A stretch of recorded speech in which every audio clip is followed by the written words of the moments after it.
Antony Blinken go back, Lloyd Austin go back slogan দিয়েই কলকাতার রাজপথে বিক্ষোভ এসডিপিআই এর। আমেরিকার বিদেশমন্ত্রী অ্যান্টনি ব্লিংকেন ও প্রতিরক্ষামন্ত্রী লোয়েড অ্যাস্টিন ভারতে আসায় দেশব্যাপী বিক্ষোভের ডাক দেয় social Democratic party of India, যার আজ কলকাতার রাজপথেও দেখা গেল।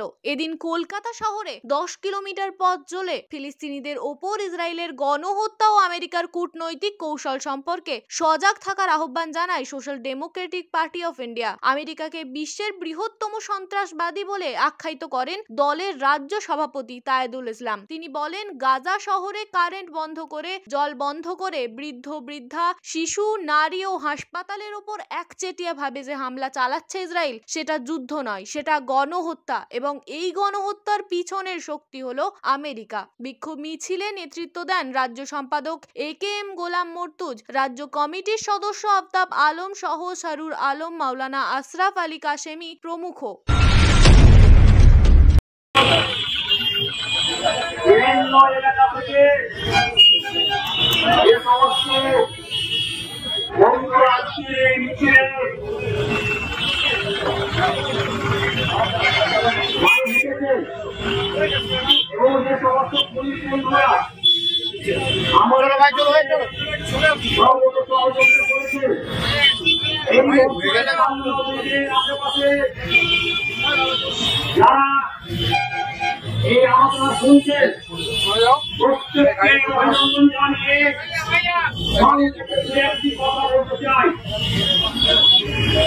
গোটা বিশ্বের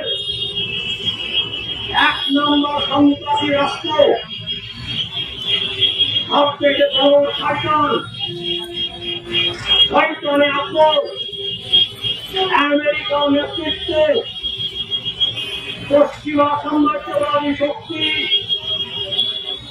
ইসরায়েলকে দিয়ে ফিলিস্তিনে যে গণহত্যা চালাচ্ছে, সেই গণহত্যার বিরুদ্ধে বিশ্বের সর্বোচ্চ সাম্রাজ্যবাদী মানুষ, আমেরিকা বিরোধী মানুষ, ইসরায়েল বিরোধী মানুষ রাস্তায় নেমেছেন। প্রতিদিন বিভিন্ন ভাবে তারা এই গণহত্যার বিরুদ্ধে আওয়াজ তুলছে।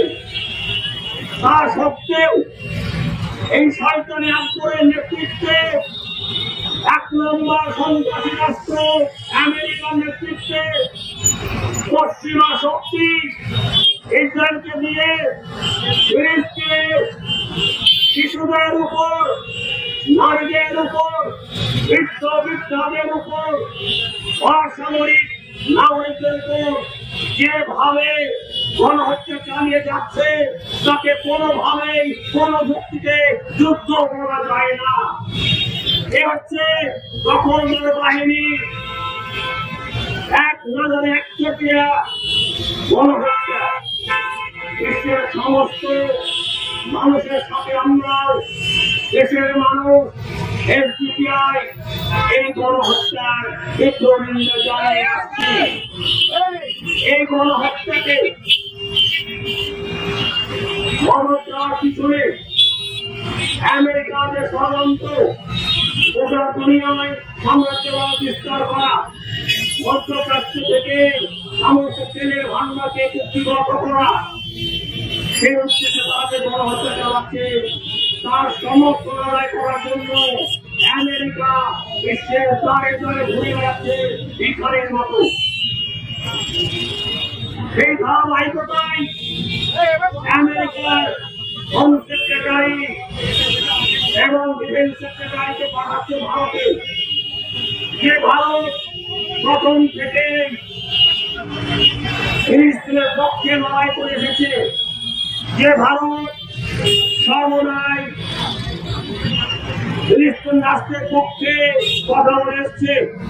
আমাদের দুর্ভাগ্য, আজকে যারা ইউনিয়ন সরকারে আছে, RSS পরিচালিত বিজেপি সরকার, সেই বিজেপি সরকার ভারতের সমস্ত ঐতিহ্যকে নষ্ট করে, ধ্বংস করে, অবহেলা করে ফিলিস্তিনিদের বিরুদ্ধে, ফিলিস্তিনিদের সাথে বিশ্বাসঘাতকতা করে ইসরায়েলের পাঠানো আছে। ইসরায়েলের পাশে দাঁড়াচ্ছে বলে আমেরিকার সাউথ পেয়েছে তার হোম সেক্রেটারিকে এবং ডিফেন্স সেক্রেটারিকে ভারতে পাঠাবে। উদ্দেশ্য আর কিছুই নয়, আগামী দিনে এই গণহত্যার নামে আরো গোটা দুনিয়া জুড়ে সৃষ্টি হতে পারে যুদ্ধ। এমনকি যুদ্ধ এক সময় দিয়ে পরমাণু যুদ্ধেও রূপান্তরিত হতে পারে। সেই জন্য আমেরিকা পাঠাচ্ছে ভারতে। আমরা আমেরিকার ভিন্ন চক্রান্তকে প্রতিবাদ করি, ধিক্কার জানাই এবং এই ভারত সরকার যেভাবে আমেরিকার হোম সেক্রেটারি এবং ডিফেন্স সেক্রেটারিকে লাল গাড়ি চালিয়ে সংবর্ধনা জানাচ্ছে, তাকে আমরা ধিক্কার জানাই, নিন্দা জানাই। আমরা বিজেপি সরকারের কাছে ওরা দেশবাসীর পক্ষে জোরালো ভাবে দাবি জানাই, তাদেরকে যাতে খানিক ইসলাম দেওয়া হয়, তাদেরকে ফিরিয়ে দেওয়া হোক। আমরা গোটা দেশে এ আল তুলেছি, তাদেরকে ফিরিয়ে দিতে হবে, দিতে দেওয়া যাবে।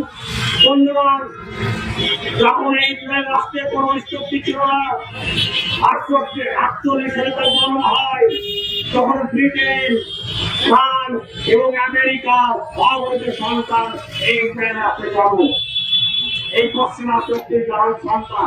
এই রাষ্ট্রটির জন্মই হয়েছিল সন্ত্রাসের মধ্য দিয়ে।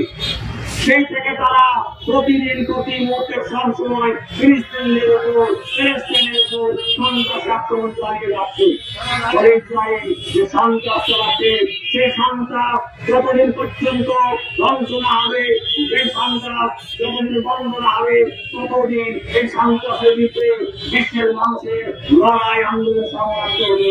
আমরা এই বিশ্বের লড়াই সংগ্রাম আন্দোলনের সাথে আছি, ছিলাম এবং থাকবো।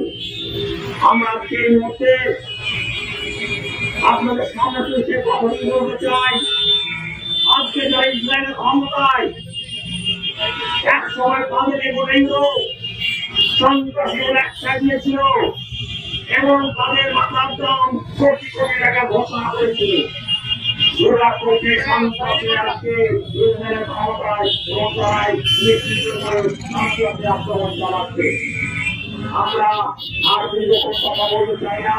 আমরা এই স্লোগানের মধ্য দিয়ে আমরা বলতে চাই যে ভেঙে যেভাবে আমেরিকা পাঠিয়েছে আমাদের ভারত সরকার যাতে পৃথিবীর তাদের সাথে সেই ইসরায়েলের অত্যাচারকে স্বীকার না করতে প্যালেস্টাইনের পক্ষ থেকে আমরা সেই দাবি জানাই।